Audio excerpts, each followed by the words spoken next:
Labdien, augsta pulsa zonā! Parasti līdzjutēji atceras lielas uzvaras, spilgtas emocijas un iespaidīgus rekordus. Bet nevienas sacensības nevar notikt bez kādiem īpašiem cilvēkiem, un tie ir tiesneši. Un šodien raidījumā mēs runāsim par tiesnešu darbu ar diviem pieredzes bagātiem sporta profesionāļiem. Un šodien pie mums viesos ir vieglatlētikas tiesnesis, Jēkabpils sporta skolas direktors Edgars Lamba. Labdien, Edgar! Labdien visiem! Un sporta organizators, treneris un vairāku sporta spēļu tiesnesis Pēters Krastiņš. Labdien! Nu, vīri, ja jums būtu jānosauc viena īpašība, kas raksturo labu tiesnesi, kas tā būtu?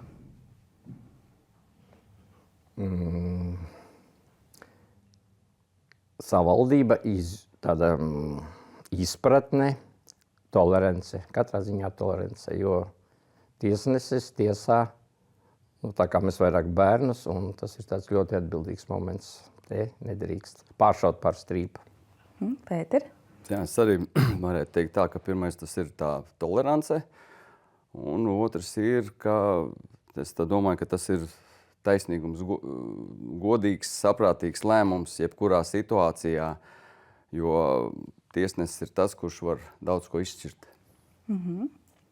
Skatītāji parasti pamana tiesnesi tad, ka viņš ir pieņēmis kādu apšaubāmu lēmumu vai visbiežāk šim līdzjutējam tādu nepatīkamu lēmumu.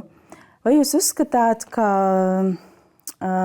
ideāls tiesnesis ir tas, kuru nepamana? Labi, tad es kā jau sāku, tad es sāku. Jā. Jā, tas varbūt vairāk tas ir varbūt Pētera lauciņā, kas ir tiesnesis, kas darbojas pa laukumu.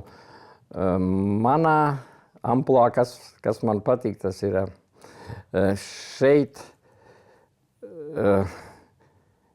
Tiesnesim ir jābūt tādam, kas, ja arī nokļūdās, viņam ir jāmāk šo kļūdu pateikt arī citiem un pieņemt šo lēmumu, ka es esmu kļūdījies. Nevis tā strupi nostāties, ka tiesnesim vienmēr ir taisnība. Tas arī ir tāda tiesneša meistarība, arī atzīt savas kļūdas, ja tādas ir. Bet vai tiesneša darbs ir veikts ļoti labi, ja jūs pat neesat pamanījuši viņu, tā kā sporta spēlēs, Pēter, piemēram? Jā, tas mums daudzās sporta spēlēs tā arī ir, kad praktiski tiesnesim tā svilpe jāizmanto pēc iespējas retāk, un jo tu retāk esi izmantojis to svilpi, jo tas nozīmē to, ka tu esi šo spēli ļoti labi novadījis. Bet arī tajā pašā laikā, kad tiesnesim jābūt ir tam, kurš notura šo spēli noteiktā ritmā, un arī jābūt ir varbūt tās dažreiz tādiem nepopulāriem lēmumiem, brīdinot spēlētājus, tādējādi varbūt ierobežojot jau no tādām nepatīkamām spēles situācijām, kas var rasties. Bet tajā pašā laikā tiesnesim jābūt, pieņemot šo lēmumu, jāpamato, kāpēc viņš to ir darījis, jo tiesnesim jābūt ir zinošam. Nevar būt tā, ka nosvilpu un nezinu, pat kāds pārkāpums bijis tikai tāpēc vien, kad man tā patikās. Nē, tiesnesim jāzina, un katra svilpe viņam praktiski jābūt jau galvā noteikumam, par ko viņš ir izdarījis šo pārkāpumu, jo komandu kapteiņi vienmēr var nākt un pajautāt, kāpēc bija svilpe, kāds ir pārkāpums, vai tiešām tiesneša lēmums ir tāds, kāds ir. Bet jebkurā gadījumā tiesnesim ir pirmais, kas ir, tas ir jābūt tādam, kas šo spēli notur disciplīnu spēles, pat neiejaucoties spēlē, protams. Vai citreiz nav tā, ka šīs diskusijas un sarunas ar spēles dalībniekiem un varbūt arī tas līdzjutēju spiediens, ka tas viss paņem vairāk enerģiju un spēku nekā tā sekošana līdz pašai spēlei un tiem noteikumiem? Ir daudzreiz ir tā, bet praktiski te ir tas, ka lielākoties diskusija notiek ar spēlētājiem par to, ka spēlētāji paši nezina spēles noteikumus. Tās ir vislielākās diskusijas, un tev kā tiesnesim vienmēr jābūt ir pamatojumam tam, kad bija tāda situācija, noteikumos ir rakstīts tā, un tas ir mans lēmums, un es viņu nemainīšu. Jā, tā kā pirmais ir ļoti labi zināt noteikums, vai ne? Jā. Tas ir pats galvenais. Un, protams, ir praktiski visos tādos komandu sporta veidos ir tiesnešu vadlīnijas. Kā tiesnesis pieņem lēmumu, kādas sankcijas ir katram lēmumam par pārkāpumiem. Līdz ar to tas varbūt tie spēlētāji, kas spēlē, viņi pat neiedziļinās tajā visā tiesnešu darbā kā tādā. Un, protams, kad tās diskusijas daudzreiz rodas no tā brīža, kad gan spēlētājiem, gan tiesnesim ir savs skata punkts par pārkāpumu, par situāciju. Un vienmēr tā, ja tiesnesis prot izskaidrot, tad vienmēr arī ir tā, ka tālāk vairāk nekādas diskusijas nenotiek. Edgar, jūs esat bijis augsta līmeņa sportists, gan treneris, gan arī tiesnesis. Kāds bija jūsu ceļš tieši līdz tiesāšanai? Nu, jā, tagad, ko es daru, varbūt skatītājiem, es dodu startus. Tas ir tas, ar ko es saskāros jau no pirmajām sacensību dienām, jo es pats biju skrējējis, un man deva tāds leģenda starters kā Afišers, kas arī 1979. gadā Maskavā tautas spartakiāde, tas ir gadu pirms olimpiādes, jo pirmā olimpiāda bija 1980. gadā Maskavā Socvalstīs, un iepriekšējā 79. gadā bija tautas spartakiāde. Tas tāds kā ģenerāli mēģinājums pirms olimpiādas. Tur jau, kā tādā laikā arī jau tur briesmīgi gribēja, lai tur viss gludinojot, un bija pie 145 valstīm piedalījās.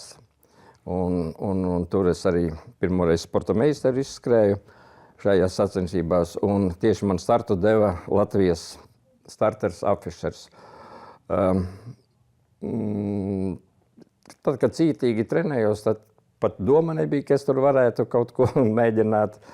Bet kaut kā sanāca, ka nebija kas startu uzdot, un es tā pamēģināju, un lēnītiņām tā lieta aizgāja. Nevar teikt, ka tur ir konkurence, bet ļoti daudz no Afišera mācījos, to mierīgumu.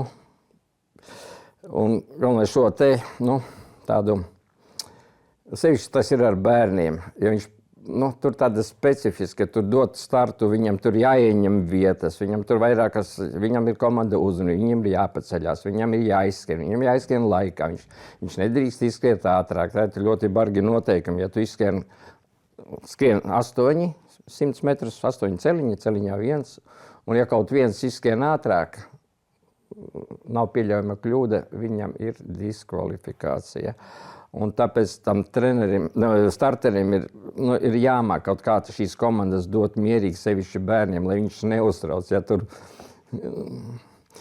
vienmēr ar smaidu, vienmēr ar kaut kādu humoru, ar labu veiksmi novēlēšanu. Ir tā, ka tas bērniņš atnāk, viņam tā naglinīte nav sasieta. Nav grūti pielikties sasienu, viņš ir priecīgs. Viņam, nav viņam bailes, un tas šāviens vēl viss kopā.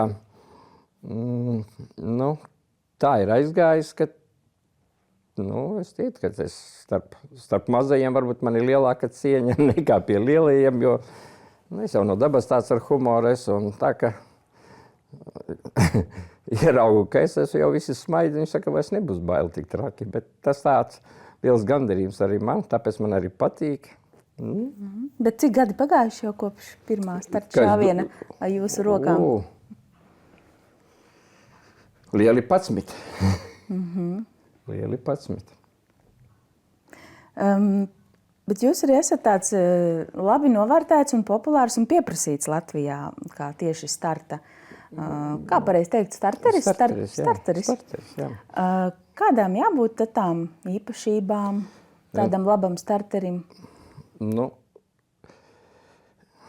Jābūt, tev ir jājūt, jo tagad ir šīs jaunās tehnoloģijas, nu, tur pieliek pie starta paliķiem, ir pielikti sensoriņi. Ja viņš to atrauj kāju ātrāk nekā cilvēka reakcija, tur 0,1 vienkārši nostrādā automātika, un viņa jau automātika jau dod atšāvienu. Nu, tās ir tādās ļoti augstās tāda augsta mēroga sacensībās. Nu jā, un šeit tev ir tie 8 vienā līnijā, vienkārši tev ir jāredz, jādod komandai, ieņemiet vietas uzmanību, viss tas ir tā mierīgi. Tad, kad dod startu, tev vienkārši jāredz, vai kāds nav pārkāpis šo noteikumu. Un ja arī pārkāp noteikumu, tur ir dažādas niansītes, kā vēl šo sportistu to arī pasargāt un nevis viņu diskvalificēt, bet var iedot brīdinājumu. Nu, un ja ir kaut mazākā iespēja pasaudzēt un iedot brīdinājumu, tad to es arī daru. Jo, nu, un arī, nu, ir arī, ka tik tiešām viņš ir izskrējis ātrāk un nav cita varianta, kā parādīt šo melni sarkano kartiņu, kas ir diskvalifikācija. Bet arī tad šim bērnam, nu, var pienākt klāt un pateikt, nu, ka tā ir, bet tu katrā ziņā nākošreiz tu padomā un tā nebūs. Un tas bērns varbūt aiziet ne tik sāpošu sirdi. Nu, tādas niansītas. Bet tie sensori jau tagad tikai tādās lielākajās sacensībās, tādās vienkāršākās, taču ar to aci ir jāredz tas sekundes daļa vai nav pār ātru. Kā to uztrenēt? Kā jūs to uztrenējāt? Es neredzu. Es kaut kā, nu, kad es stāv tādā vienā līnijā, drusku sānu, es neredzu ne pirmā, ne otro celiņu. Tāpēc jau visi zina, kad es dodu startu, ir kapa klusums visur. Gan manēžā, gan šodien pat es tikko no Rīgas atbraucu, bija Latvija, Lietuva, Igaunijas studentu sacensības. Arī devu startus un jāatzīmē, ka ļoti lietuvieši bija kuplā skaitā. Un tad tu viņus redzi ne jau tā, ka tur pirmais, otrais, viņi visi vienā līnijā. Es viņus neredzu atsevišķi, bet pats esmu ļoti, ļoti koncentrējies uzmanību un ir šāviens. Es jūtu, ka ir šāviens un es visus redzu. Un ja ir kaut kāda lieka kustība, turpat, es domāju, līdz kādām sekundes 2 simdeļām to var just. Un jūtu, kaut kas nav labi. Ir šis otrais šāviens, un tad es tikai tinu atpakaļ, kurš tas varētu būt. Tā to nevar redzēt. Nu, tā vienkārši to nevar redzēt. Tev ir jāredz viņš, nu, varbūt tā ir tāda profesionalitāte vai kas. Parunāsim par tām pistolēm. Kā tās ir mainījušās laika gaitā? Jā, tagad, nu jā, bija ar Džavelas, kā viņas sauc, Džavelas. Agrāk ar patronām esat bijušas. Nu jā, tās ir tās Džavelas, viņas tā kā medību laika. Medību tādas. Plīšas bija. Plīšas, un viņas ir ļoti skaļas. Labi, ārā viņas ir skaļas, bet tad, kad manēžā, tur jau tiem mazajiem bērniem, cik nav, tas jau pāris gadus atkaļ, es saku uzmanību, viņam roka meitenītēm aizsaistītas ausis. Zinu, kad es savā laikā arī, kad skrēju cītīgi un Rīgā manēžā, ka mums bija sacensības Latvijas čempionāti, tad arī tas, zinu, ka 1500 skrēju, es nostājos uz startu un zināju, ka gaidīju to šāvienu. Es muti taisīju vaļā, lai ausis neaizkrīt ciet no tās trokšņa, kas ir manēžā pēc tā starta šāviena. Nu, un ja tev dienā kādi 150 šāvieni ir, man kā starterim tā ir bijis, ir 130. Nē, nu ir ausu aizbāžņi. Nē, nu tas ir, tagad jau no šī ir pagājis malā, tagad ir elektroniskās pistoles, jā, un arī viss tā tehnoloģija gājas uz priekšu. Jā, nu, viņš ir patīkams darbs, bet viņš ir tāds, un es jau sen esmu aicinājis, es labprāt redzētu sev kādu blakus, bet nezinu kāpēc. šis tiesneša darbs tāds nav populārs, un tās visas sacensības ir diezgan svarīgas, un laika varbūt baidās no tieši kaut kādu no nulītes lielās sacensībās. Tu to nevari izdarīt. Es domāju, ka tur kāds pusgads vai gads vienkārši jāstāv man blakus. Es labprāt viņam ļautu kaut kādus priekšskrējienus vai kaut kā lēnīt viņam pie tās visas lietas uzreiz. Tā kā pagaidām Jēkabpilī pēcteču šim Nē, darbam tas nav Jēkabpilī, tas Latvijā. Visā Latvijā? Latvijā, nē, tas nav Jēkabpilī, tas ir Latvijas līmenī. Pēter, Pastāstiet, kādus sporta veidus jūs tiesājat un kā jūs nonācāt līdz katram no tiem? Praktiski uz doto brīdi es tiesāju vairāk jauniešus un bērnus, gan futbolu, gan florbolu. Un no pieaugušiem tiesāju ķer un servē. Tā tiesāšana jau bija praktiski jau no skolas laikiem, ka mēs paši savā starpā spēlējām, paši veidojām komandas. Tie, kas varbūt tās paši pieteicās, paši bijām tiesneši, tas likās kaut kā tā interesanti, jo paši zinu, kad salā, ka mācījos, mēs starp klasēm taisījām mazus turnīriņus pēc stundām, un tur bija kausi un tad bija vajadzīgi spēles tiesneši. Un tādā veidā mēs arī mācījāmies un darījāmies un tiesājām. Līdz ar to tā nonākšana pie tā tiesneša darba, kas ir tāds kā hobijs, praktiski arī tā pakāpeniski arī notikās viss, ka nebija tā, ka vienā brīdī es tagad izlēmu, ka es būšu tiesnesis. Jā, mums bija tad, kad spēlēju Jēkabpils sporta skolā futbolu, mums pirms katras sezonas brauca no federācijas kāds no tiesnešiem, stāstīja jaunos noteikumus, kā būs, kā spēlēs, kas ir mainījies. Tāpatās, tad, kad tu pats spēlēji, man bija interesanti to pašu tiesnešu seminārus paklausīties, kā tiesneši, kādas viņiem ir tās vadlīnijas, kā viņi tiesā, kā viņi redz tos pārkāpumus. Tad vienā brīdī pats sāc arī tiesāt, pats sāc arī to darīt visu, un liekas, ka tas tā pats no sevis ir. Nekas tāds, kad pēkšņi tu ieliec tajā tiesneša darbā, nē, nav tā. Tā dabiski viss notika dabīgā ritējumā. Kura no visām sporta spēlēm jums pašam liekas tāda sarežģītākā? Bērni. Tieši tad, kad mazās grupas, mazie bērni, ka viņi sāk spēlēt. Florbolu tieši? Ne tikai florbolu, arī futbolu. Tur ir tā, kad praktiski tie pārkāpumi daudzreiz rodas no tā vien, ka viņi vēl neprot spēlēt. Viņi varbūt tās vēl tā gan tā skriešanas tehnika, varbūt gan tā apstāšanās tehnika visai nav tā attīstīta, kad brīžiem liekas tā, ka viņš skrien un aizceras aiz laukuma līnijas un vienkārši nokrīt. Tā kā tur un tās divcīņas, kas tur notiekās, arī ir tādas, ka visgrūtāk ir novērtēt, kurā brīdī ir tas pārkāpums. Vai vienkārši tur ir tā situācija tāda, kad viņi tik ilgi cīnās pie tās bumbas, to bumbu mēģina dabūt projām, kad tu jau nesvilpsi, jo spēle tur turpinās, jo vienkārši tas sitiens varbūt pa kāju, varbūt tā turēšana pie rokas vai vēl kaut kas. Viņiem ir dabiski, jo viņš vienkārši nevar to izdarīt.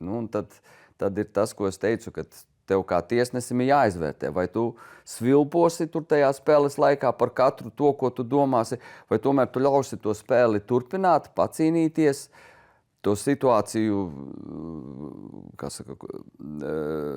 nokoordinēsi, un tā spēle varbūt tās arī turpināsies bez tās svilpes, ieies savā gultnē, un viss būs kārtībā.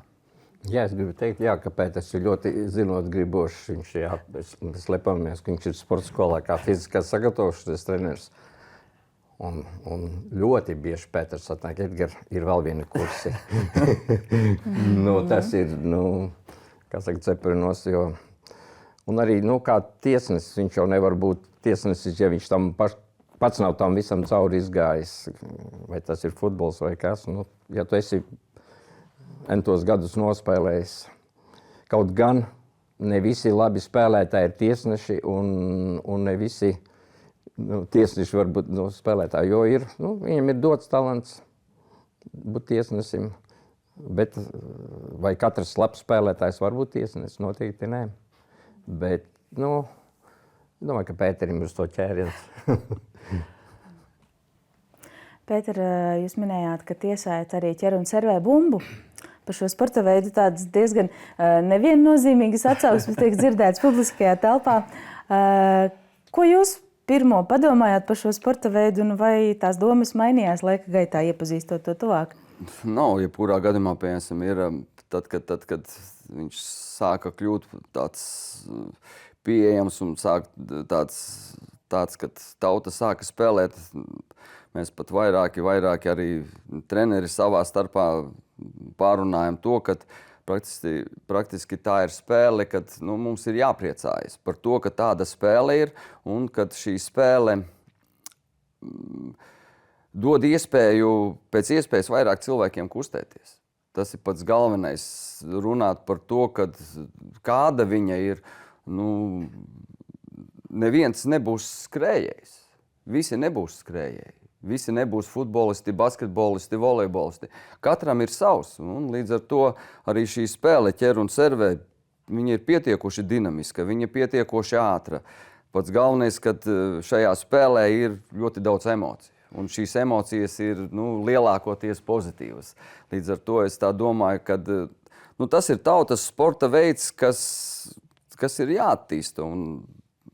Ir tikai es priecājos par to, ka šo komandu paliek arvien vairāk un vairāk. Tā kā es savas domas arī neesmu mainījis no tā brīža, kad sāku arī tiesāt šo sporta veidu. Un sanāk arvien vairāk tiesāt un vairāk, vai ne, dažādas pasākumus? Jā, un arī tās tiesāšanas sāk palikt mazliet sarežģītākas brīžiem, bet līdz ar to arī ir tā, ka tiesājot spēles ir tā, ka dažreiz ir situācija, kuru tu varbūt tās nosvilpi, vai dažreiz, ka tu nenosvilpi šo situāciju, bet viņa tev pēc tam liek aizdomāties par to, paskatīties noteikumus. Kā bija pareizi? Vai mana rīcība tajā brīdī bija pareiza, vai tomēr nebija?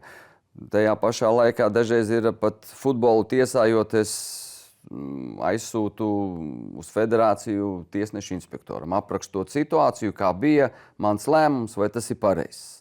Jā, tā kā jebkura tiesāšana liek tev visu laiku mācīties. Ir situācijas, kas ir neordināras, kas nav aprakstītas noteikumos. Un līdz ar to tev ir tā, ka tev ir jāiet šīm situācijām līdzi un visu laiku jāpilnveido šīs prasmes, kas ir. Edgars, jūs gan jau dzīves laikā esat pabijis daudz un dažādās arēnās un stadionos. Varbūt kāds jums ir palicis atmiņā ar kādu īpašu atmosfēru vai kādu īpašu notikumu, ko patīkami atcerēties? Tieši mani kā starteri vai vispār? Vispār. Bez šaubām vislielākās atmiņas un tādas emocijas ir tad, kad skrēja mani bērni, Girts un Kaspars, un tagad, kad skrien Emīls. Varbūt man arī kā starterim tas ir ļoti grūti iedot startu mazdēlam, jo pašam ir uztraukums jau par to, ka viņš skrien, jo mēs tādi laikam jau no laika gali ir bijuši. Es, kad skrēju, arī kādreiz savā laikā 2-3 naktis varēju negulēt. Tas mums laikam gainos tāds ir. Un Girtam tāpat, tagad Emīlam tāpat ir. Viņš ir uztraucies un es. Bet bez šaubām 18 Eiropas čempionāts, kur aizbraucām ar mašīnu, aizbraucām Horvātijā un skatījāmies, tika finālā. Tās ir neaprakstāmas emocijas. Un jebkuras sacensības, jā, man ļoti patīk, to es daru. Bet bez šaubām tas ir savu tuvo, tas ir visemocionālāk, ka vistuvāk pieskrien. Pat nav svarīgi, kas pa stadionu, vai kas pa arēnu, vai kas pa valsti, bet vai ne, kad savējie skrien. Jā, kas to dara. Skrien, vai ne? Kas to dara, piekrītu. Un, Pēter, kādi bijuši jūsu tādi emocionālākie starti, vai pasākumi, vai sacensības? Tā uzreiz tā. Varbūt tāds ar lielākajām tādām emocijām bija, kad biju kopā ar ģimnāzijas meitenēm uz pasaules čempionātu orientēšanās sportā. Bet tur bija tā, ka mēs startējām skolu grupā un paralēli skolām startēja arī izlases. Un tad tas, kā Edgars teica, tad, kad tu redzi savējos, nu, tas ir. Tas tāds gandarījums ir. Ja komanda labi nostartē vai kaudzē, nu, it kā tu pats to būtu izdarījis. Tas tāds, nu, nezinu, kas tur izdalās kādi. Kā tur ir, jā, iekšā. Bet tas ir bet tās. Ir, nu, vienalga, kur tas ir, nu, man tā liekas, nu, tādas emocijas, kas, nu, viņas nāk pašas no sevis, vienkārši tu. Un ja sāp, tad arī sāp vienādi. Jā. Ja arī Par zaudējumiem, nu, jā, vai ne? bez šaubām. Un tas ir... Vairāk varbūt sāp nekā pats būtu zaudējis, vai ne? Jā, nu, sāp vairāk, ka viņam sāp.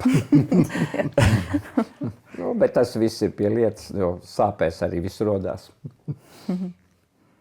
Kas ir tāds, ko jūs vēl gribētu piedzīvot sporta jomā? Es? Mums ir visiem lambīšiem, mums ir viens sapnis aizbraukt uz Ameriku uz olimpiskajām spēlēm. Bez šaubām. Viņam jāpiepildās. Mēs visi to ļoti vēlamies. Varbūt tas ir Emīlam drusku uzspiež tādu psiholoģisku viņam varbūt. Bet būs jau labi. Pēter? Man pat grūti teikt, kas tas varētu būt. Tāds ir tik daudz visakā, ko tu gribētu, un tādu izcelt kaut ko vienu tādu, kas tiešām, kas varbūt tās noteikti, kad kaut kas varētu būt saistīts ar ziemas sporta veidiem, ar to pašu biatlonu un ar Skandināviju, tādu pašu Norvēģiju, vēl kaut kur pasaules čempionāts, kaut kas tāds. Jā, mēs tagad arī brauksim uz Otepi, kas notiks februārī pasaules čempionāts, bet gribētos, nu, tur, kur tas biatlons ir, nu, jau kā valsts svētki, ka tik tiešām, nu, redzēt tās emocijas, kas tur ir, tas noteikti, ka gribētos kaut kur tā aizbraukt, apskatīties. Nu, protams, arī futbols. Noteikti, kad kaut kur Eiropā, kādā top valstī, kad Lielajā arēnā, vai ne? Lielajā arēnā bija iespējas, biju Vācijā klubu spēlē, tad, kad tev tur tribīnēs ir 25,000 skatītāji, nu, tas troksnis un tās emocijas ir fantastiskas. Un ja tev tajā lielajā arēnā, vai tā ir vieglatlētika, vai futbols vienalga, vai kas, nu, gribētos to izbaudīt. Nu, kā skatītājam, vienkārši kā skatītājam. Nu, jā, mēs arī izbrīvējam jūnija sākumu. 7. jūnijā Stokholmā ir Dimanta līga. Un tas ir ļoti tuvu. Un Duplantis savās mājās liks, un tad jau ir nopirktas biļetes, un noteikti uz turieni jau braucam, ja tas ir tāds, nu, Dimanta līgu redzēt, tas arī klātienē. Nu, klātienē, jā. Stokholmā. Pa televizoru nav tas? Jā. Tā, es saprotu, ka jūs ceļojat, atpūšaties, strādājat, un viss jums ir saistīts par un ap sportu, kā es skatos. Gan brīvajā laikā, gan darba dzīve jums ir saistīta ar sportu. Bet vai atliek laika vēl arī kaut kam citam?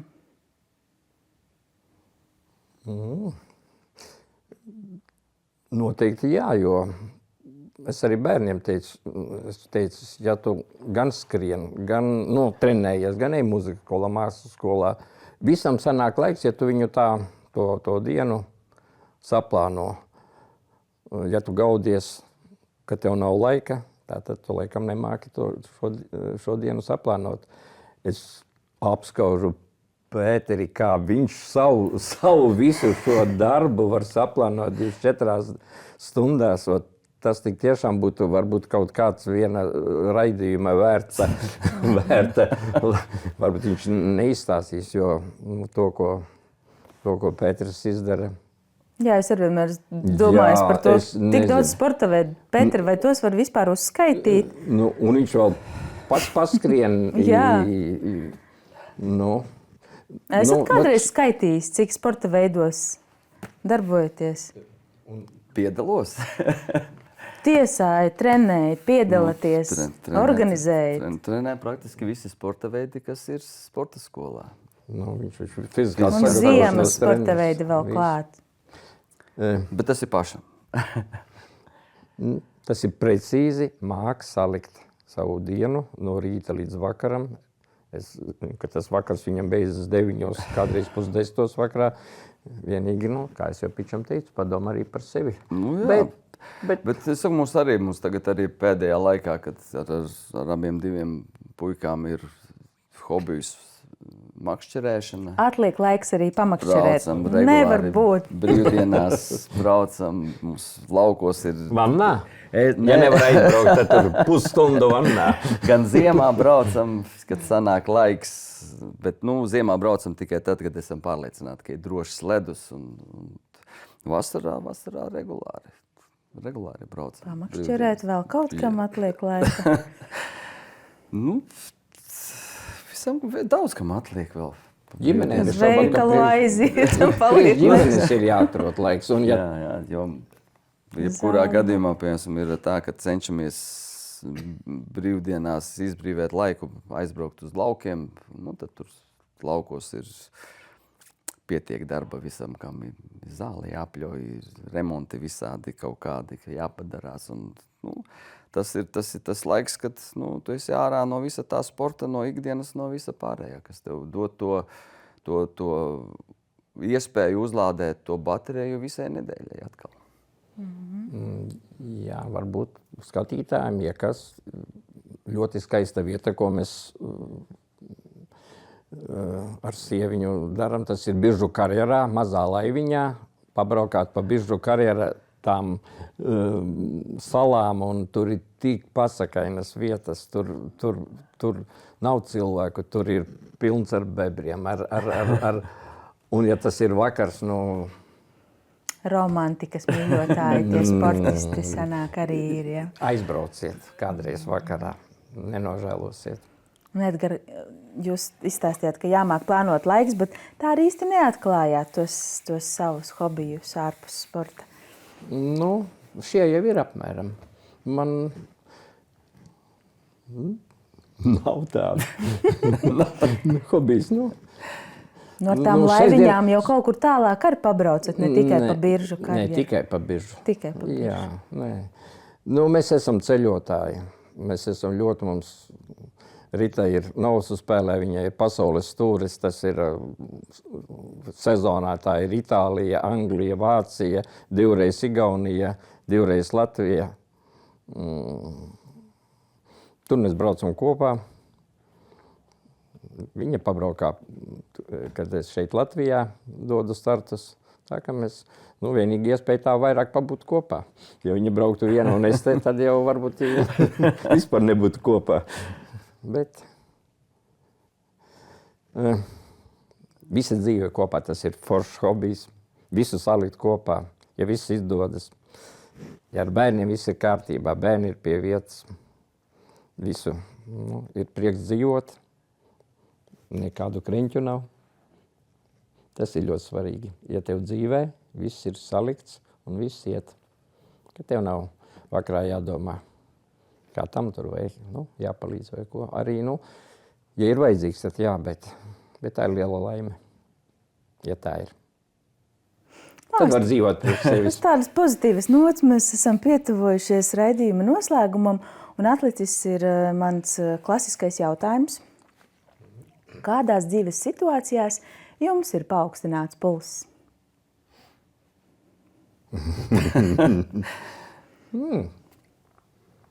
Tas saistībā ar sportu vai vispārībā? Kā saproti, ja? Jā. Es jau raidījumu gaitā jau dzirdēju, jau tā kā vienu otru atbildi. Es domāju, tad, kad esi kaut ko labu izdarījis neatkarīgi. Kaut kas labs ir izdarīts, tev ir gandarījums, bez šaubām. Tāds aiz prieka pātrinās pulss, vai ne? Jā. Mēs esam arī tāds cilvēks, kas man patīk otram kaut ko labi izdarīt, kaut vai malku palīdzēt saskaldīt, vai sazāģēt, vai zāli nopļot, vai kas. Nekad dzīvē neesmu atteicis. Un tā ir gandarījums. Tad arī pulss ir augšā.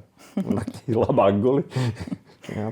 Pēter. Ir tā, ka praktiski tas pulss ir augšā tajā brīdī, kad ir tās saņemtas tās pozitīvās emocijas.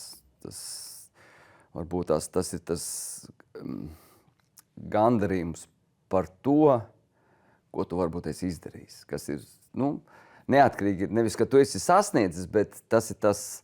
Otram iedevis. Jā, tas ir tās emocijas tam, ka tas ir tavs darbs, ir bijis.